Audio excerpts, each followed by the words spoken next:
The courtroom was silent when the doors opened, and the sound of heavy boots echoed across the wooden floor. A young black woman in a wrinkled Marine uniform was led inside in chains as if she were a criminal. Her name was Naomi Carter, and she was only 30 years old. Yet her chest carried the ribbons of wars most people had only seen on TV. The guards treated her like she was dangerous, but her eyes were calm and proud, the eyes of someone who had fought for a country that now looked at her with suspicion. The older people in the room whispered to one another, and a child tugged at his mother's sleeve, asked why a soldier was in handcuffs. The mother had no answer. The judge sat high above, looking down with a hard face, but the truth was that Naomi had not broken any law. She had only spoken up against a white officer who insulted her because of her skin. That moment of courage was twisted into a charge of assault. It was as if her years of service meant nothing the second she refused to bow her head. Naomi thought of her father, who had told her as a child that in America, sometimes the uniform would not protect her. She thought of her mother, who had prayed for her safety every night while she was overseas. And she thought of the flag she had saluted so many times while believing that one day it would finally salute her back. The courtroom was waiting for her to fall apart, but Naomi stood taller even with the chains around her wrists. Nobody knew that before this trial was over, a general would rise to his feet and give her the salute of honor that would silence every voice of hate in that room. Naomi Carter had grown up in a small town in Georgia where the streets were cracked and the houses leaned tired against the weight of time. Her father Samuel worked long hours at the mill, and her mother Ruth sang in the church choir on Sundays. Life was not easy, but Naomi was raised to stand tall and speak truth even when her voice shook. As a child, she would sit on the porch and listen to her grandfather tell stories about the Buffalo Soldiers who fought bravely even when their own country did not respect them. Those stories planted a fire inside her heart. By the time she turned 18, she knew she wanted to wear the uniform not for the medals or the money, but to prove that courage had no color. Boot camp was harsh. Some of the instructors pushed her harder than the others, and she could hear the whispers about how she did not belong. Yet every time her body ached, she thought of her grandfather's voice saying, "Never let them break you." She became one of the top in her class and earned respect even from those who doubted her. On the battlefield, she saved lives without asking who those lives belonged to. She dragged wounded men out of burning vehicles and shielded others with her own body when bullets cut the air like knives. For Naomi, the Marine Code of Honor was not just words on paper. It was the way she lived. But she had also learned that some battles were not fought with guns. Some battles began when she returned home to the streets, where people still looked at her skin before they looked at her heart. The night of her arrest began like any other ordinary evening. Naomi had gone to a small diner near the base, still wearing her uniform. She only wanted a hot meal after a long day of training new recruits. The place was crowded with locals, some in work boots and others in pressed shirts, and the TV in the corner played the evening news. Naomi took a seat near the back and ordered fried chicken with mashed potatoes. She felt the tired weight in her bones, but also a quiet pride that came from knowing she had given her best that day. Then a tall white officer named Lieutenant Briggs walked in with two friends. He was loud and carried himself like he owned the place. When he saw Naomi, he smirked and said too loudly for the room to ignore, "Look at that. They let anyone wear the uniform now." His friends laughed, but the laughter cut sharp against Naomi's skin. She tried to stay calm and focus on her food, but the officer came closer and leaned over her table. He said, "You should be serving tables, not serving this country." That was when Naomi looked him in the eye and said with a steady voice, "I serve with honor." "Do you?" The diner went silent. Briggs flushed red and slammed his hand on the table. Later he would twist the story and claim she struck him. But the truth was she had only spoken. Still within hours, police came to her door. The same hands that once held medals were now forced into cold steel cuffs. As the neighbors watched from behind curtains, Naomi was dragged away under flashing lights for a crime she never committed. The jail cell was cold and smelled of rust and old sweat. Naomi sat on the hard bench with her back straight, refusing to let the walls close in on her spirit. The guard who had brought her in muttered something under his breath about troublemakers, but she kept her eyes forward. Hours passed slow as dripping water, and each sound of a closing door echoed like a hammer on stone. She thought of her Marines who might be wondering why their sergeant had not returned. She thought of her parents who would surely see the news before she could call them. Naomi whispered a prayer into the silence, asking for strength, not just for herself, but for every young black girl who might one day walk this same road. In the next cell, a woman stared at her and asked what she did. Naomi answered quietly, "I spoke the truth." The woman shook her head and said, "That is always the hardest crime in this town." Naomi did not cry, though her heart felt heavy. Instead, she remembered standing on foreign soil with explosions all around her and telling her men, "We will go home together." If she could survive that night, she could survive this cell. What cut deeper than the bars was knowing that the very flag she had saluted on battlefields now waved outside the jail as if mocking her. Still, she refused to bow her head. She promised herself that when the sun rose, she would walk into the courtroom, not as a prisoner, but as a Marine who still carried her honor even in chains. The first day in court was a storm waiting to break. The room was packed with reporters holding cameras like weapons and townsfolk who had come to see the drama. Naomi was led inside with her wrists cuffed, but her chin lifted high. The judge, a gray-haired man named Judge Whitmore, peered down at her over his glasses with a cold expression. On one side sat Lieutenant Briggs, dressed neatly in his uniform with bandages on his hand, as if she had truly struck him. His friend sat behind him, ready to nod along to whatever story he told. Naomi's lawyer was a young black woman named Dana Brooks, who had graduated top of her class, but had never faced a case this heavy. Dana whispered, "You just keep standing strong and let me fight the rest." The prosecutor painted Naomi as a violent soldier who had no respect for authority. He said she lashed out when corrected and tried to turn the court against her character. But Dana rose and said clearly, "This woman has bled for this country. She has medals for bravery that hang on her chest not for decoration, but because she saved lives. Are we to believe that such a woman would throw it all away over a single insult?" The jury listened with tight faces. Some nodded. Some looked doubtful. Naomi spoke only when asked, and her words were steady like stone. "I did not attack him. I only defended my dignity with my voice." The truth felt heavy in the air, but Naomi knew this trial was not just about her. It was about whether the truth could still matter in a world where lies wore uniforms too. As the trial moved forward, the weight of the town seemed to press harder against Naomi's shoulders. Each day, the prosecutor brought witnesses who twisted the truth like bent wire. Briggs's two friends swore they saw Naomi strike him, though every word they spoke trembled with rehearsed lies.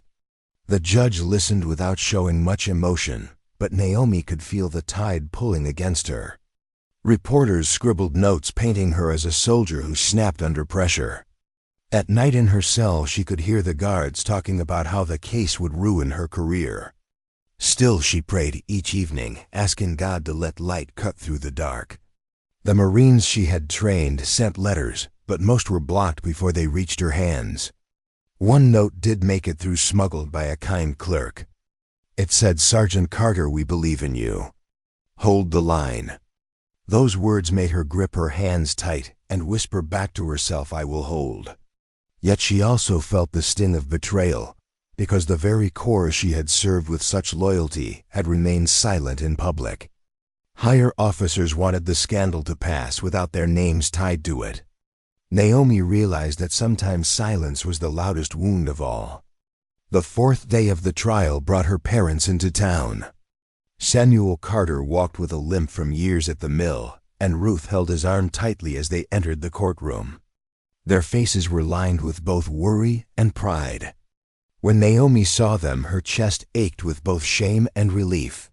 She wanted to run to them, but the cuffs on her wrists reminded her of where she stood. Ruth's eyes filled with tears, but she lifted her chin to show strength for her daughter. Samuel looked straight at the judge and then at Briggs with a stare that carried decades of quiet endurance. During a break, Ruth leaned close to Naomi and whispered, "Baby, you were born for storms. Remember who you are."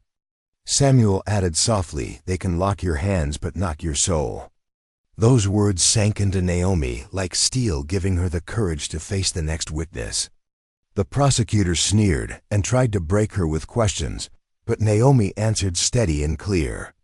The crowd in the back began to shift uneasily, as if they sensed the cracks in the story told against her. And while the trial was still heavy with doubt, Naomi felt her parents' presence like armor around her heart. She knew she was not standing alone. On the 5th day of trial, the prosecutor called a new witness no one had expected. It was an older man named Harold Pike who owned the diner where the argument had happened. He shuffled to the stand with a nervous look, glancing quickly at Briggs before speaking. The prosecutor smiled wide, certain this man would seal the case.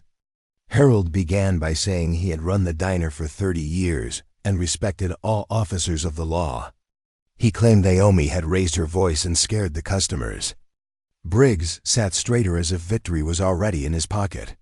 But then Dana stood and asked calmly, "Mr. Pike, do you remember if your security cameras were working that night?" The courtroom stirred. Harold stammered and said yes, but the tapes were lost. Dana pressed him again, "Lost or taken?" Harold swallowed hard and looked down at his hands. For a long moment he said nothing, then finally whispered, "I was told to hand them over." The room gasped. The judge's gavel struck wood to quiet the crowd. Dana asked, "Who told you?" Harold's eyes flicked toward Briggs, but fear sealed his lips. Even so, the crack was wide enough now. The jury leaned forward, sensing that the truth was being hidden. Naomi felt her pulse quicken. It was the first time someone other than her had dared hint at the lie. That evening, Naomi sat in her cell replaying Harold's trembling words. She knew he had not spoken the whole truth, but the spark was there. The next morning, Dana arrived with papers in her hands and fire in her eyes. She had filed a motion demanding the court release any military police records connected to Briggs. The judge looked annoyed, but could not deny the request. Hours later, a clerk returned with a folder so thin it seemed almost empty. Yet inside was a report that stunned the room. It showed that Briggs had faced 2 prior complaints for harassment against female Marines, though both had been quietly buried. Dana held the paper high and said to the jury, "This is the man accusing Sergeant Carter." A man with a record of abuse now claiming he was the victim. Briggs turned red and shouted lies across the courtroom, but the judge struck the gavel. The air in the room shifted. For the first time, Naomi saw some jurors look at her not with suspicion, but with respect. It was a small step, yet it lit hope inside her chest like a candle in the dark. She whispered under her breath, "Thank you, Lord." The next day, the prosecutor called a witness Naomi had never expected to see against her. It was Corporal James Miller, one of the very Marines she had trained. He walked to the stand, avoiding her eyes. Naomi's chest tightened because she remembered how she had carried him out of a blast zone overseas, his blood soaking her uniform, as she whispered, "You will not die today." Now he sat before the court, shifting nervously as the prosecutor asked him questions. To Naomi's shock, James claimed she had a temper during training and sometimes shouted too hard at recruits. He said she could be intimidating, and he would not be surprised if she snapped in public. Naomi felt the words like knives. She wanted to cry out, "James, you know me. You know the truth." But the judge's warning eyes kept her silent. Dana tried to cross-examine, pointing out that tough training saved lives on the battlefield, but the damage was done. The jury had seen a soldier she saved, now casting shadows on her name. Naomi stared at James and saw shame flicker in his eyes, yet he did not take the words back. She realized fear of losing his own career had driven him to betray her. That betrayal hurt deeper than any chain on her wrists. That night, Naomi sat on the edge of her cot, feeling her spirit bend under the weight. She thought of the battlefield where she had shielded James with her body and wondered how loyalty could crumble so fast. Ruth came during visiting hours and held her hands through the glass, whispering, "Do not break, Naomi. They want you to. That is why you cannot." Samuel pressed his palm against the glass and said, "They can smear your name, but they cannot erase your truth." Naomi nodded, but inside the wound of betrayal ached sharp. Back in her cell, she prayed longer than ever before. She asked for strength to forgive, even as her heart screamed in pain. Then she remembered a lesson her grandfather once told her: courage is not the absence of wounds. Courage is walking with them and still standing tall. Naomi wiped her tears and lifted her chin. Tomorrow would bring more lies and more storms, but she decided she would not let bitterness eat her alive. She whispered into the darkness, "They may try to bury me, but I am a seed." News of the trial began spreading beyond the small town. Articles traveled through military circles and whispers reached the ears of General Marcus Harlan, a decorated leader known for his strict discipline but also his fairness. He was in Washington when a young officer placed a file on his desk. Inside were clippings about Naomi Carter, the Marine sergeant now on trial for striking an officer.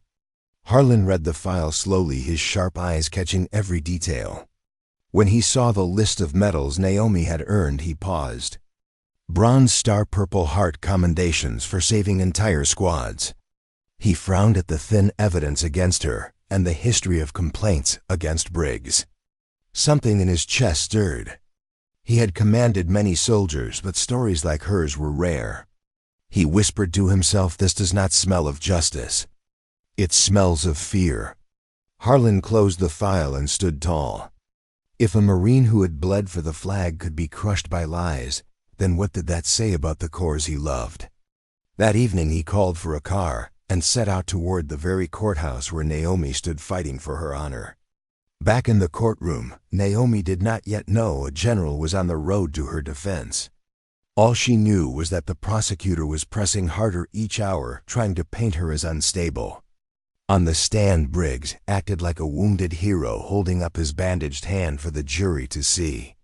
He spoke about respect for the chain of command and claimed Naomi had spit in the face of order. Dana objected, but the judge allowed most of his testimony. The jury shifted uneasily. Naomi clenched her fists, wanting to scream, but instead she forced herself to breathe slow. Then a surprise twist came when a waitress from the diner named Clara stepped forward from the crowd. She had been too afraid before, but now she raised her hand to testify. Clara said, "I was there." She never hit him. He leaned over her table, insulted her, and when she answered with dignity, he grew red with anger. "That is the truth." The courtroom erupted with murmurs. Briggs's face twisted in rage. The judge struck his gavel, but the seed of doubt had bloomed larger. Naomi felt tears sting her eyes, not from weakness, but from the relief that someone had finally chosen courage over fear. The courthouse was packed tighter than ever on the day General Harlan arrived. No one had expected a man of his rank to walk through those wooden doors. His presence was electric. Reporters whispered frantically. Soldiers in uniform stood straighter.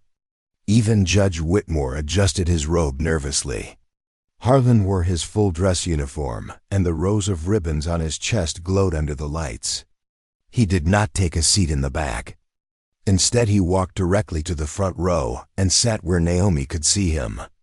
Her eyes widened with shock and her heart pounded. She had never met him, but every Marine knew his name. Dana leaned close and whispered, "This changes everything." The prosecutor tried to continue as if nothing had happened, but the jury could not ignore the weight of a general's silent gaze. Naomi felt strength rush back into her bones. For the first time since her arrest, she felt like she was not abandoned.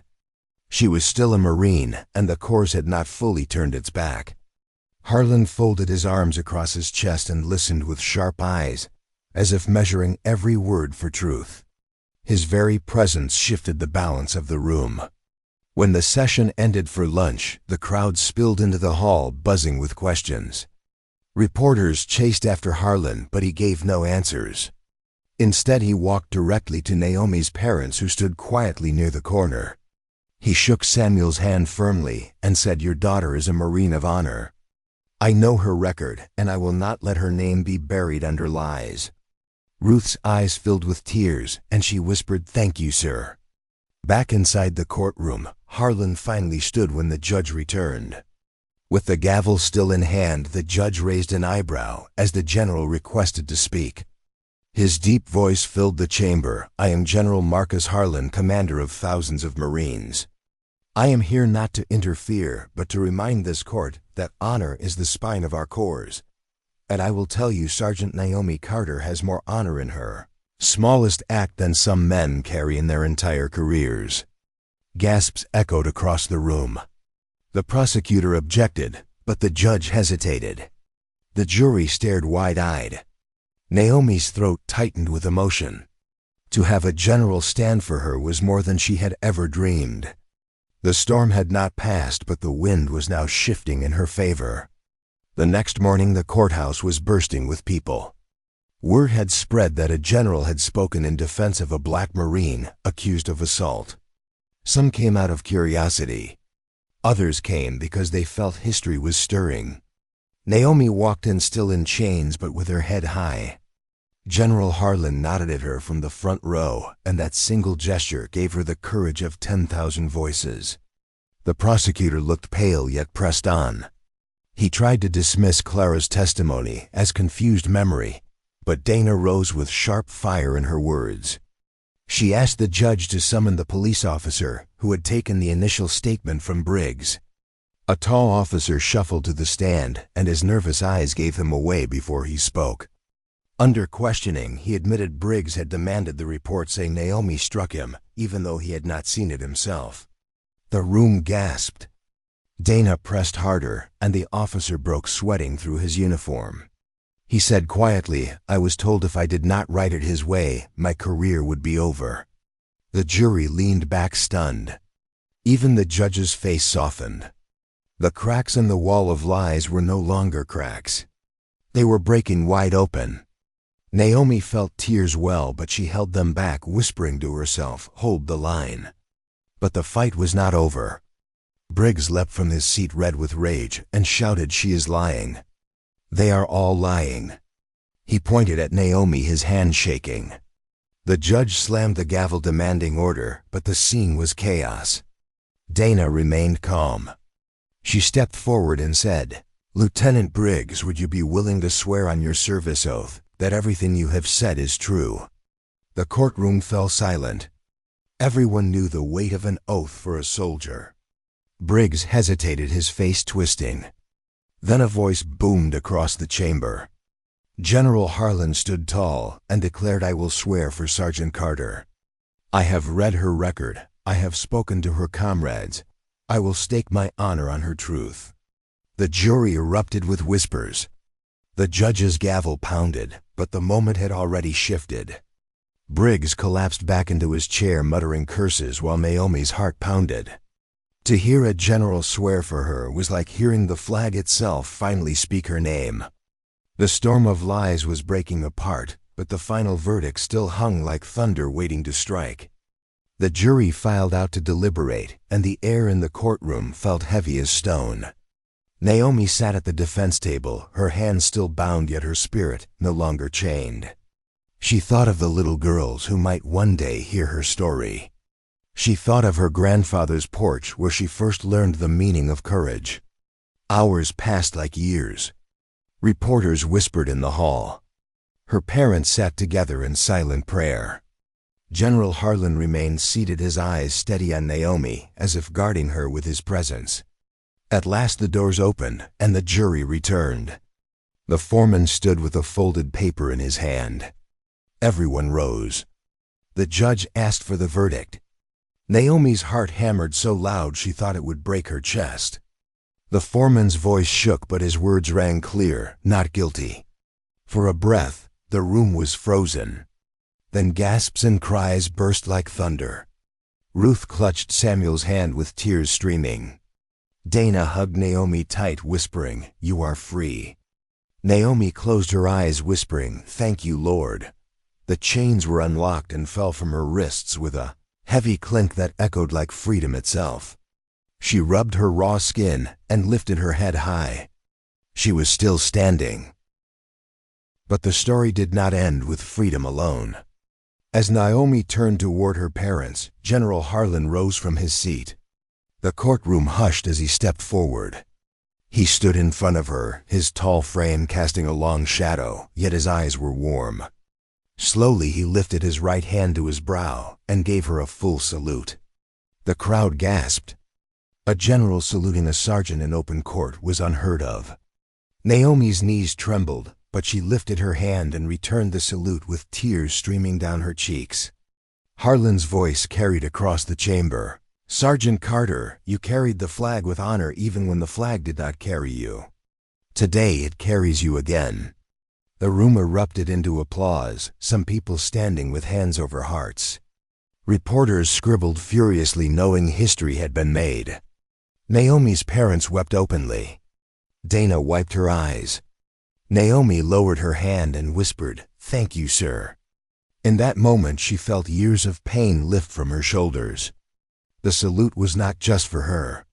It was for every soldier of color who had been overlooked, erased, or doubted. It was for her grandfather, her father, and for every child watching who would now know courage could not be silenced. When Naomi walked out of the courthouse that day, the sky seemed brighter than it had in months. Reporters swarmed with cameras flashing, but she did not speak of anger or revenge. Instead, she lifted her chin and said only this: "I stood for truth, and I will keep standing." Her words spread across the nation, carried by news channels and whispered in homes. Some saw her as a hero. Some still doubted her. But what mattered most was the young girl in Georgia who turned on the TV and saw a black Marine walk free with honor. That child whispered to her mother, "Maybe I can be brave too." Naomi returned to her unit, where many of her Marines met her with tears and open arms. James Miller came forward, shame on his face. He stammered an apology, but Naomi only said, "Do better next time." Then she walked past him, refusing to let bitterness root in her soul. General Harlan later wrote a letter to Congress demanding reforms to protect soldiers from false charges born of prejudice. The letter carried Naomi's name as proof that courage could outlast hate. At home, Ruth hugged her daughter so tight she could hardly breathe, and Samuel whispered, "You have turned your wounds into weapons of light." Naomi smiled, knowing her battle was not the last, but also knowing she had left a mark that could not be erased. She had faced racism in its cruelest form, yet walked through with her honor unbroken. In the end, it was not the verdict or even the salute that defined her story. It was the truth that no matter how heavy the chains of hate may be, they cannot hold down a soul built for freedom. And so the story of Sergeant Naomi Carter does not end in that courtroom. It continues every time we think about what it truly means to wear the uniform of this country. It continues every time we remember that justice is not given freely, but must often be fought for with courage and patience. Naomi stood in chains, yet carried herself with more honor than those who tried to break her. She faced lies meant to bury her, yet she rose higher because her truth could not be silenced. And when a general lifted his hand to salute her, it was more than one soldier honoring another. It was history bending toward justice. It was a moment that told every person watching that dignity cannot be erased and courage cannot be bought. It was a moment that told every child of color that their voice matters and their truth has power. Naomi's story reminds us that racism still lives in the corners of our nation, but it also reminds us that light is stronger than darkness. It reminds us that when one person chooses to speak up, others find the courage to step forward too. Clara the waitress could have stayed silent, but she chose truth. The officer could have kept lying, but he chose honesty. And the general could have stayed in Washington, but he chose to stand with honor in that courtroom. These choices may seem small, but they changed everything. That is the lesson for us. Every choice we make to stand for justice, to speak the truth, to honor dignity instead of hate, becomes part of a chain of courage that grows stronger with every link. If you were moved by Naomi's story today, do not let it stop with just watching. Be the next link in that chain. Stand tall when you see injustice. Speak up when you hear lies.